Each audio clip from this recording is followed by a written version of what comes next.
All right, Eric, thank you for joining me. I'm happy to have the opportunity to talk to you about the medical history regarding chronic fatigue syndrome and you as a prototype for the original chronic fatigue syndrome, and also nailing down some of the different ways that mold exposure names have been changed throughout medical history. So right before I pushed record, I interrupted what you were saying about myasthenia. Can you start there with the name changes? Yeah, there have been many different names for what appears to be this same condition. A weakness of the nervous system, difficulty breathing, heart palpitations, rashes, fatigue, headaches, just general malaise, inability to recover after exertion. This has been going on since at least the Civil War, the 1860s. And they keep inventing new names, and every time they tweak it a little bit. It's based on a different person's opinions, a slightly different evidence base, and they do this sometimes in the name of progress, but most of the time just to take control so they can wipe out the person that invented the name before them and sort of be the center of attention. And Dr. David Bell, whose outbreak happened in Lyndonville, New York in 1985, wrote a book about all the different hundreds of names for this condition, and myasthenia or neuromyasthenia or epidemic neuromyasthenia, So or those a couple of the evolutions of the name. Okay, and is that the outbreak that you're referring to with that name development, or what outbreak was Dr. David Bell involved in? Well, at the first, he called it the Lyndonville disease or the Lyndonville syndrome. He had never seen anything quite like it. He wasn't familiar with neurasthenia. And this was slightly different from what they had seen in the past. This was more of an outbreak type of illness. So you couldn't really apply the old neurasthenia name because they didn't have outbreaks of neurasthenia. So he had to invent his own name. And pretty much that's what happened in Incline Village at Lake Tahoe. They called it the Incline Village disease or the Lake Tahoe disease, because even though they had looked in the literature and found out about neurasthenia, this wasn't quite the same. So how is it different? And then after you explain how it's different, like why they couldn't, how was it different? Well, mostly in the 1860s, the New York neurologist George Beard coined the term neurasthenia, and it described all the basic elements of what we're seeing today, except it wasn't a contagious illness. It was sporadic. It didn't level an entire community. It affected a lot of people, but just like with all other names, it was taken very seriously at first, and many prominent people, such as Teddy Roosevelt and John Muir, identified themselves as neurasthenic, and proudly so, because there was nothing to be ashamed of, until the turn of the century, when the psychiatrists did what they always do, take over, portray it as hysteria or a problem of middle-aged, overweight women. They denigrate the term, and eventually people start saying, well, I don't have the illness of a middle-aged woman. You know, I'm young, I'm healthy, I'm athletic. And they start rejecting the name, and over time the name falls apart. So as each new name starts out well, but falls into disrepute, they have to invent a new one and start the game all over again. And that's what happened with neurasthenia.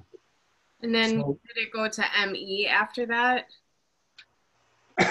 Well, ME was the name invented by Evie Acheson, Betty Dowsett, Melvin Ramsey, to describe the 1955 Royal Free Hospital outbreak that happened in London. 292 nurses suddenly got sick with a very contagious flu-like illness that absolutely flattened the hospital.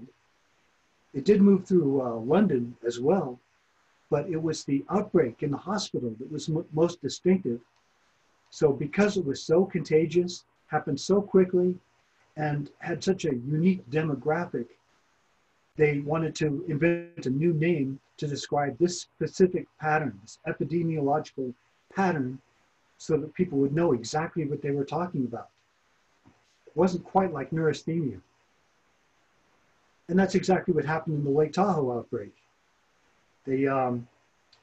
This flu-like illness just absolutely swept through North Lake Tahoe in 1985, left hundreds of people ill, possibly thousands, because there were hundreds that wound up in the office of Dr. Cheney and Dr. Peterson, who were the only ones that were attaching importance to this flu-like illness.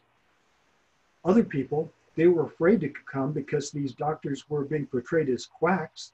They were being attacked by all the local doctors.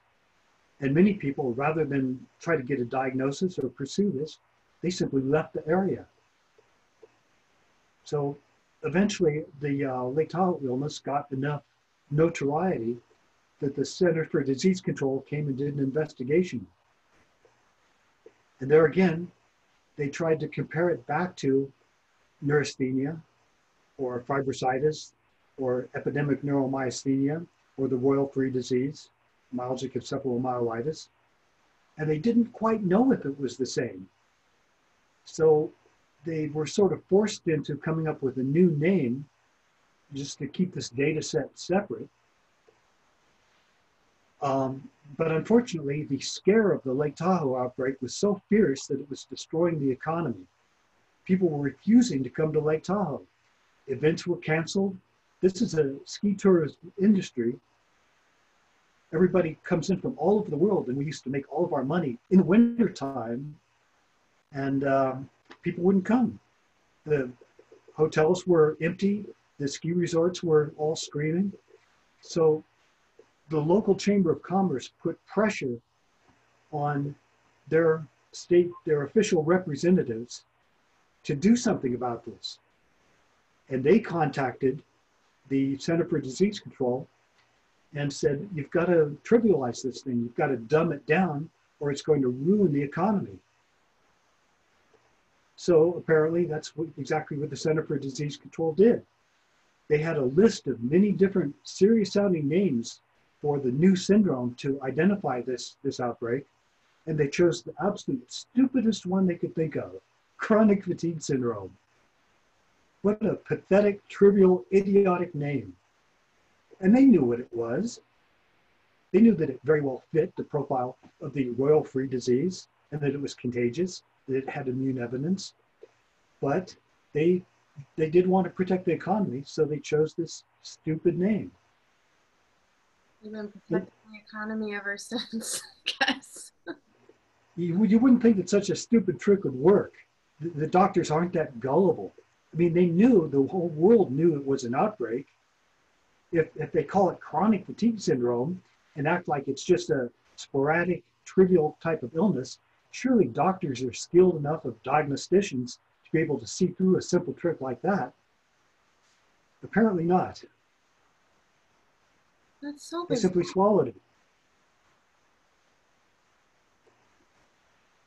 So, okay. So your opinion is that it was 100% intentional, that it was given the name chronic fatigue syndrome just to make it sound like people were like tired, to kind of take the fear out of traveling back to Lake Tahoe for tourism? Absolutely. It's undeniable. You can look at the newspapers, you can look at the evidence, what the CDC knew at the time, and the conclusion is inescapable.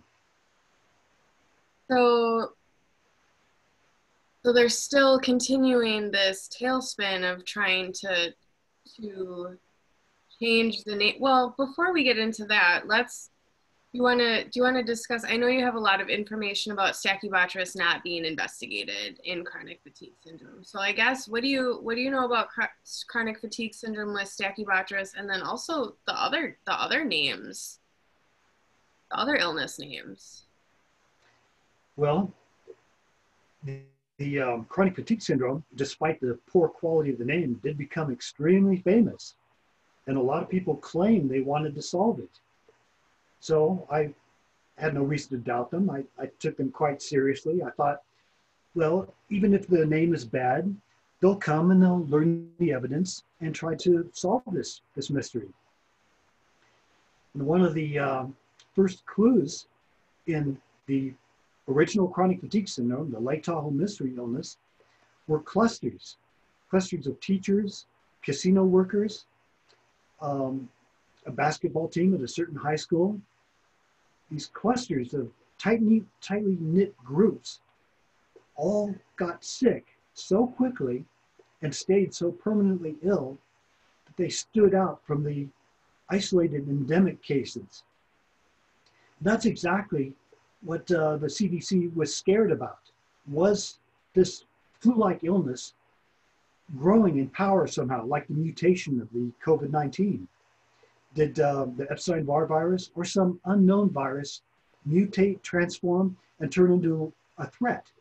And that's what the CDC is for, to look at new emerging threats.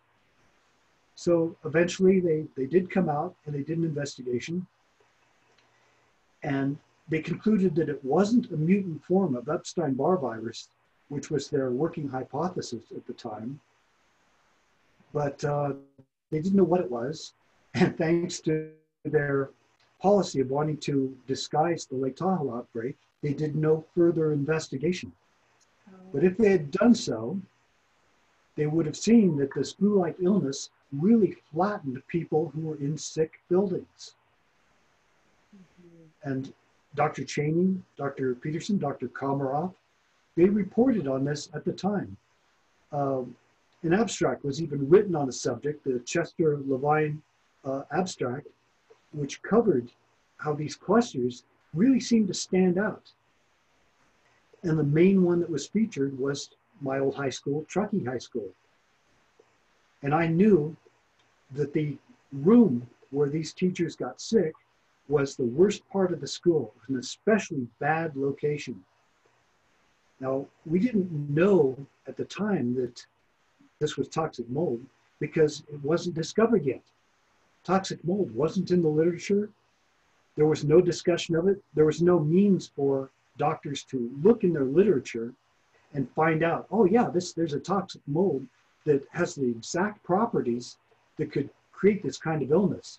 Mm-hmm. But what they could have done is listen to us, listen to the teachers, look in that room and go, well, here's this strange black mold. What can we learn about this? Mm-hmm. And if they had speciated it, if they had studied it as they were asked to do, mm-hmm. they would have found that this black mold does have a bit of a history. It's mm-hmm. called Stachybotrys chartarum, and it's been known since World War II as a powerful toxic mold. Well, once the chronic fatigue syndrome researchers and the Center for Disease Control abandoned the investigation, toxic mold did enter the public realm.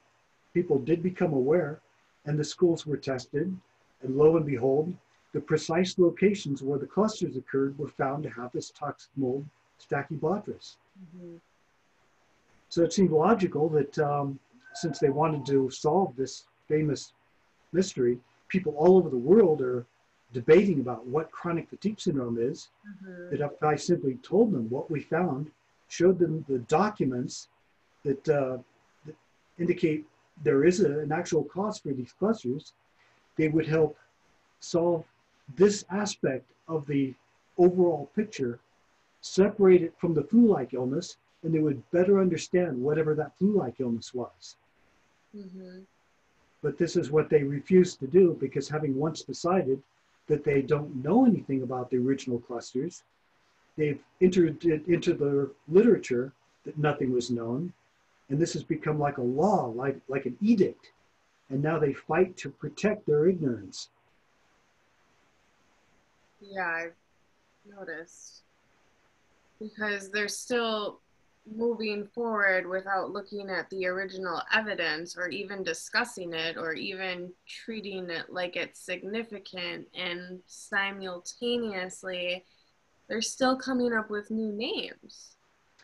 Yeah, every group, institute, researcher, they all try to invent their new name and solve their own data set. And I guess there's something to be said for that, because there's a lot of interesting things that can be discovered in all these various illnesses that are cropping up. But when they do that, they're leaving behind the original chronic fatigue syndrome, and that issue remains in doubt and lasts as a perpetual embedded component of the literature that is eternally unsolved. So it remains there, creating confusion when it's actually something that would be quite easily to clear up, so we could put all these other illnesses in context. Do you think if the researchers went back and addressed that, how would everything else kind of line into place to put the other illnesses in context? Well, if you look at other prominent advocates, chronic fatigue syndrome advocates, who recently changed the name to ME because they don't like the CFS name,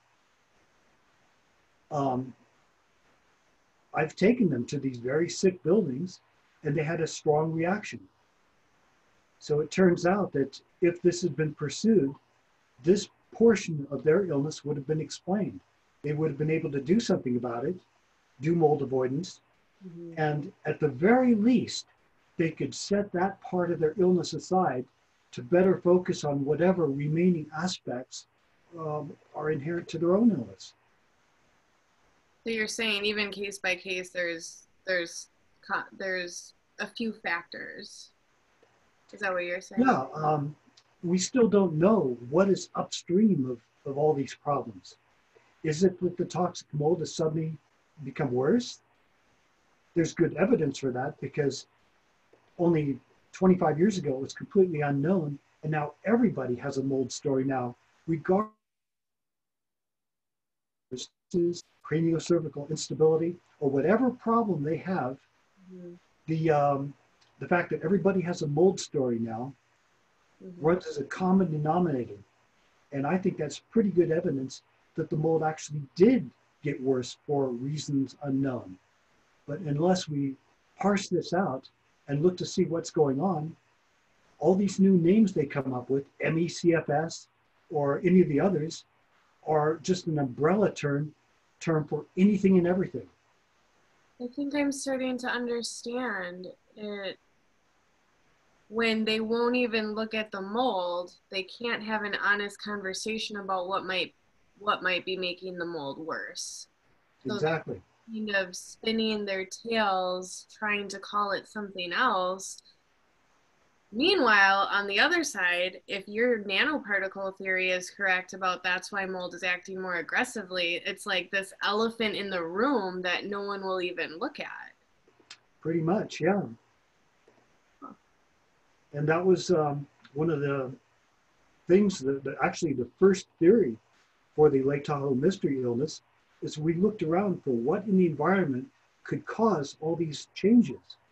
And the only thing that had been introduced was cloud seeding, the silver iodide ultrafine particles that the ski resorts were using to create condensation nuclei that precipitation coming up over the mountains would form on and rain all kinds of precipitation, snow, hopefully. They would take care to do this when the conditions were cold enough that they would hopefully drain all the clouds of their moisture, and it would land on us, and we'd have so much snow that we were going to make vast amounts of money. So this isn't like a snow-making machine that they were using. This is some kind of like weather manipulating technology? Yeah, they have silver iodide cannons placed on mountaintops that project ultrafine silver particles into the air that's moving up the mountains. This carries it up to exactly where the clouds will form. But if that's not enough, they had airplanes equipped with cloud seeding devices. And they would actually go out, seek out clouds as they were approaching the ski resorts, and seed these clouds, hoping to extract all the moisture. And we were going, well, wait a minute. These silver particles, what do they do? I mean, are they harmless? And they go, well, no, they're not exactly harmless. If you have ever looked into colloidal silver as an antibacterial, it will kill bacteria.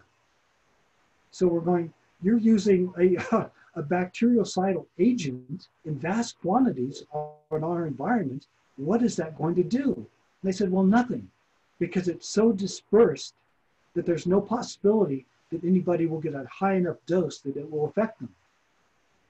I go, well, do you really know that? Aren't there mechanisms out there where these particles could be caught on the mountainsides, be channeled into a stream, be channeled into smaller streams, go down into a tiny little area where some organism might be affected, like fish or algae? They say, well, you have no evidence, you have no proof. There's nothing in the literature, so you can't prove it. Well, you need to study it in order to find out if there's any evidence of this. And it turns out that in the very application for the patent on silver iodide cloud seeding, they say initial application shows no adverse environmental effects. However, it seems almost certain, given the bactericidal qualities of silver iodide, that it couldn't help but have long-term consequences. So you're suspecting, and it sounds like there was some likelihood of this agent that you're describing. How was this connected to, if it's amping up mold, how? What's it doing? Well, if you apply fine particles to algae, it will have a very profound effect on them. And as it turns out, we were having an algal bloom at the time. It really scared everybody to death because Lake Tahoe is known as a pristine mountain lake, and algal blooms were foreign. And that was one of the main reasons we were concerned about this cloud seeding, is we thought this must surely be responsible for the algal bloom. And these algal blooms do occasionally produce toxins. And when all the sick buildings started making people really, really permanently ill, dispersed all the way across North Lake Tahoe, we were downwind of this algal bloom. And it seemed logical to me that somehow the toxic molds were getting the toxins from the cyanobacteria, from the algal bloom, and processing them in such a way as to increase their own pathogenesis. And so I strongly suspect that Stachybotrys in particular has the ability to process toxins that are passing through in the water supply. It gets it out of the atmosphere, it gets into the water, it drains from your flat roof down to wherever the toxic mold colony is, and use these foreign agents to increase its own power. That would explain why they feel like your face is on fire when you encounter them. Oh yeah, it's very consistent with how a cyanobacteria bloom feels. So what would that look like? So in theory, that could extend to more types of pollution than just what you're discussing that was used at the ski resorts. Yeah, on the surface, one would think that, okay, not every place is subject to cloud seeding, so maybe Tahoe was a one-off shot, a unique situation that can't possibly apply everywhere. But if you consider how nanoparticles act by virtue of their surface energy, their bactericidal properties aren't just peculiar to silver iodide, but to any nanoparticle. Once a particle approaches the size where its ratio of density to its surface becomes just right, so small that that energy from its vibrating atoms has nowhere to go, the surface of the nanoparticle becomes highly oxidative. And it acts just exactly as the silver iodide would. So given the increasing amounts of nanoparticle pollution from industry, from warfare, from automobile catalytic converters. We are filling the atmosphere with all kinds of nanoparticles, which potentially have the same method of action. So we could be seeing a completely modern phenomenon that's based in increased pollution plus mold, and we're completely missing the bigger picture because we're saying it's ME, no, it's CFS, no, it's CIRS, no, it's SEID. All the meanwhile, kind of not seeing. Exactly. To the immune system, a nanoparticle is indistinguishable from the virus. It's got the same energy pattern, the same molecular or pathogenic associated molecular pattern you've been hearing so much about. These patterns are foreign to our immune system, and now we've got to try to deal with it. And here you have something that looks, for all the world, like a virus, and that's exactly what we're seeing in society, is people who have an activated immune system that's going after a virus that no researchers are able to find.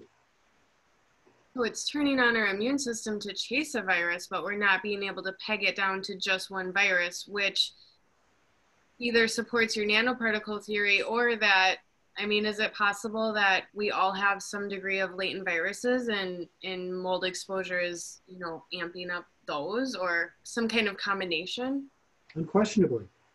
Yeah, if your immune system is going after a nanoparticle, thinking it's a virus, it's diverting attention from its ability to go after the other viruses that you have.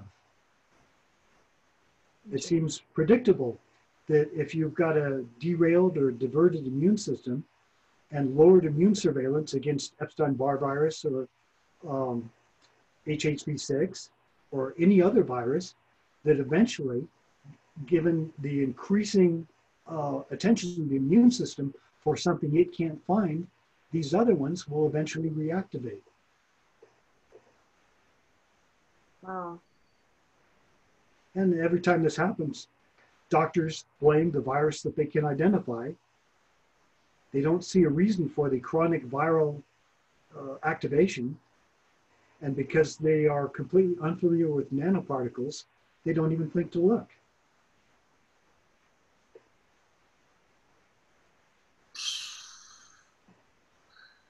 Yeah. No wonder you're so frustrated with doctors. Yeah, they're going to keep chasing viruses forever. And until they learn that nanoparticles look just like a virus to the immune system, they're probably not going to get anywhere. Interesting.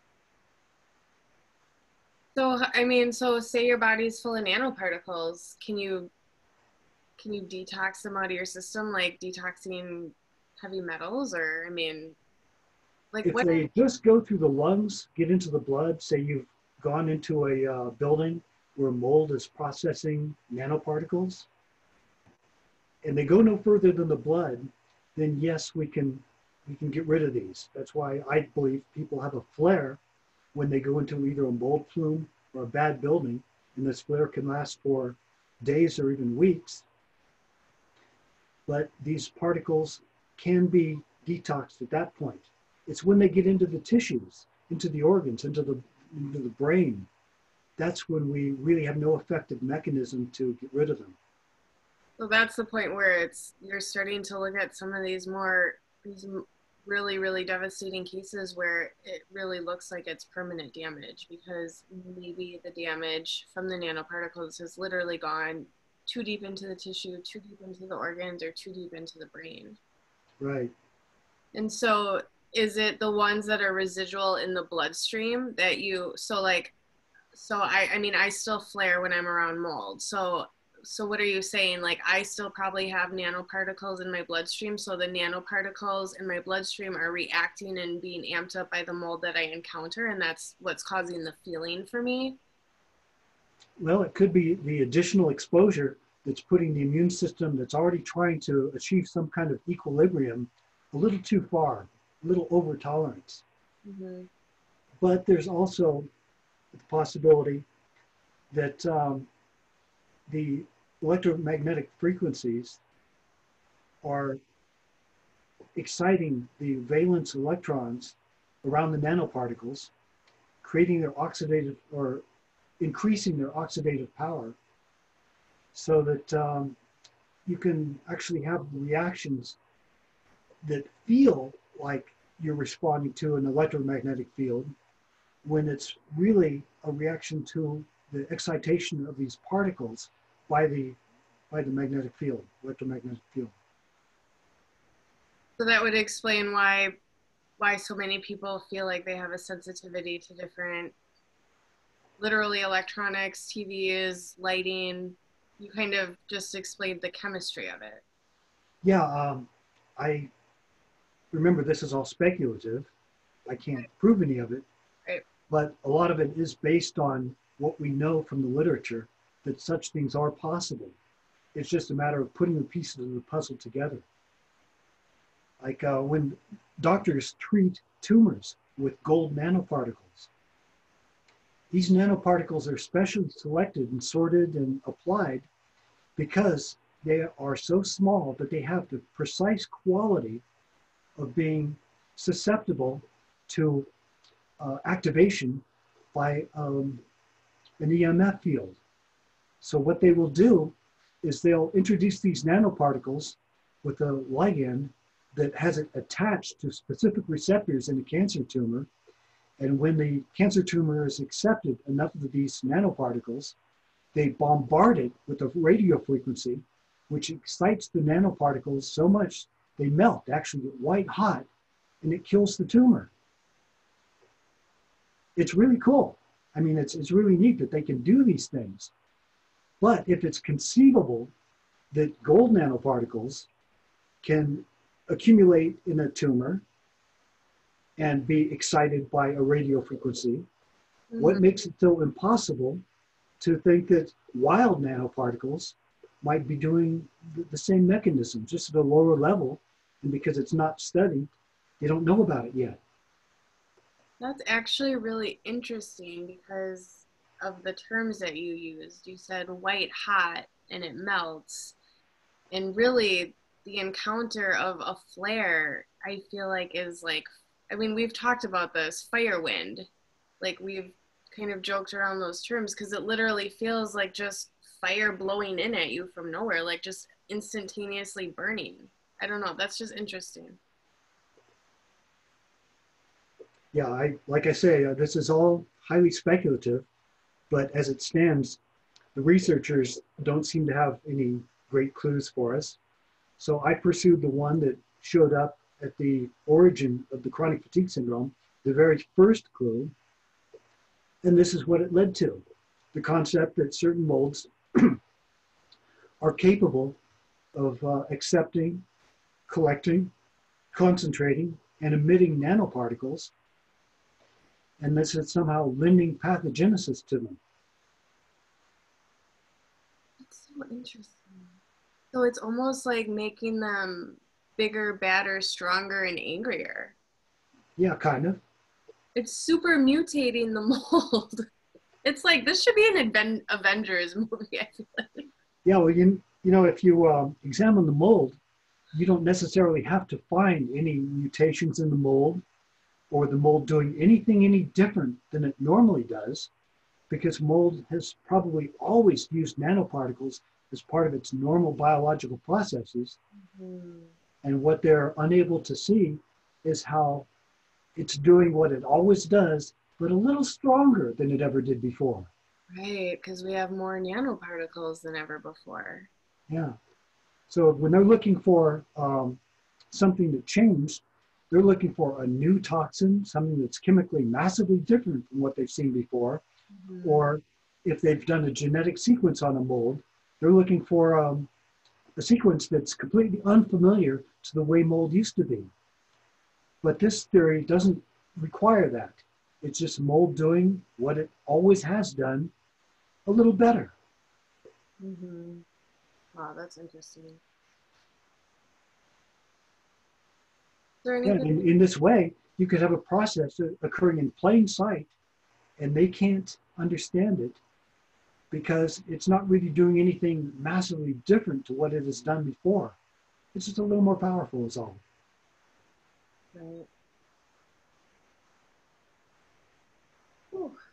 Well, that explains a lot, at least. And I mean, I know that you say that it's speculative and that it can't be proven, but when I think about experiences that I've had, I mean, the theory, it's coloring inside the lines. I don't know. Makes sense to me. Well, some of it. You would think that a researcher would be open to clues. Right.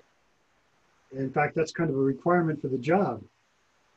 And yet, when we get 100% refusal of researchers to even discuss the incident that started the chronic fatigue syndrome, then we move into the realm of this being beyond a scientific problem.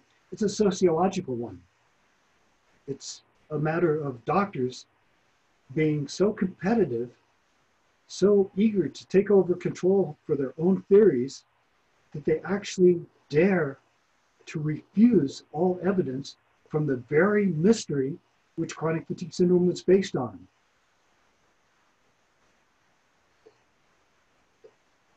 And I know that I was just going to say, well, it's not like they would have evidence that chronic fatigue was based on Stachybotrys because the CDC didn't report on that. But in the same breath, I want to say almost all those same doctors you've personally met and have filled in, and some of them you've even, I know you've taken some doctors on mold tours to show them for themselves. Yes, and they're aware that it exists, and they are knowledgeable about the documents which substantiate this. So their efforts to, or their omission of this evidence is actually a conscious choice to subvert this evidence to clear the way for their own theories. You know, this isn't just a matter of something that was reported in the newspaper or a few random patients. They actually wrote abstracts talking about these very clusters, saying some agent is present here and we need to look into it. That's in the 1994 Chester-Levine Sick Building Syndrome Epidemic Neuromyasthenia abstract, and it calls for researchers to look. Mm-hmm. So if they were to do so, just pick up the phone, go to the location, or read Dr. Shoemaker's books, they would find that a toxic substance which fits the profile for what they were looking at existed in these very locations, and they can step forward and solve this mystery. And that is exactly what they refuse to do, because it's not their theory. They want to keep the pathway open for whatever's going to get them an NIH grant or promote their own agenda for whatever they want to look at. That doesn't even make sense to me, because I feel like if you know why? You know why? Because if they haven't been mold sick, I just wonder, is it too hard for people to believe? But half of them have been mold sick. I'm trying to wrap my head around why, because I feel like as someone in public health, if you were given this clue or this information that massively affects public health, you'd be like, even if it wasn't your clue that you found, but you just knew it to be true because you saw it in your patient population or your experience matched, you think they'd be lining up to all hold hands and hallelujah down the mountaintop together, like, let's save the, I don't know. I don't get it. Theoretically, a doctor shouldn't have to have every illness himself before he understands that illness. Right. I mean, it should be based on what can be gleaned from the literature, what can be learned about this particular phenomenon that has a name. So their reasoning, their rationale for neglecting to respond to documented evidence is highly questionable. But once they get sick with mold, I would say that excuse or their reasoning for not taking interest in mold at ground zero for chronic fatigue syndrome, well, their excuses are exhausted. They're gone. They have no excuse. If they know what this is like, I mean, they have personal experience, and they are fully aware that we're not faking it, and this evidence exists in the literature, I believe that they have a professional obligation to respond. Right. Thank you. Erik, I just want to say, do you have anything that I want to say thank you for your time, but also do you have anything else that in terms of the medical history or the name changes that I didn't ask you that you think that we should cover before wrapping up?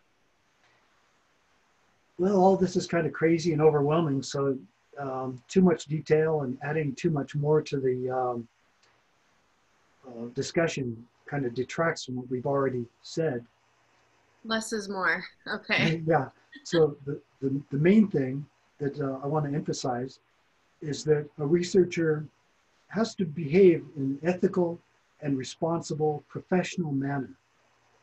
And if evidence exists right in front of their faces that can explain the mystery, that their neglect in failing to do so, their omission, their reluctance betrays that they really didn't want to solve it at all. That's unfortunate. Well, I'm gonna hold out hope for humanity. Well, what you're doing is raising public awareness that our researchers and doctors are behaving strangely, and hopefully we can look at them and go, hey guys, what are you doing? If you have evidence, why aren't you responding to it? And this will pressure them to actually behave a little bit better. Well, I couldn't do it without you contributing to the information, because as much as I've learned through my own experience, I've learned probably just as much from talking to you. So I guess, maybe together working on this thing, we can influence some of that. It seems a shot in the dark, but like I said, I'm not ready to give up on humanity quite yet. So Thanks for your help. thanks. Thank you. Thanks again for your time, and I look forward to talking to you next time.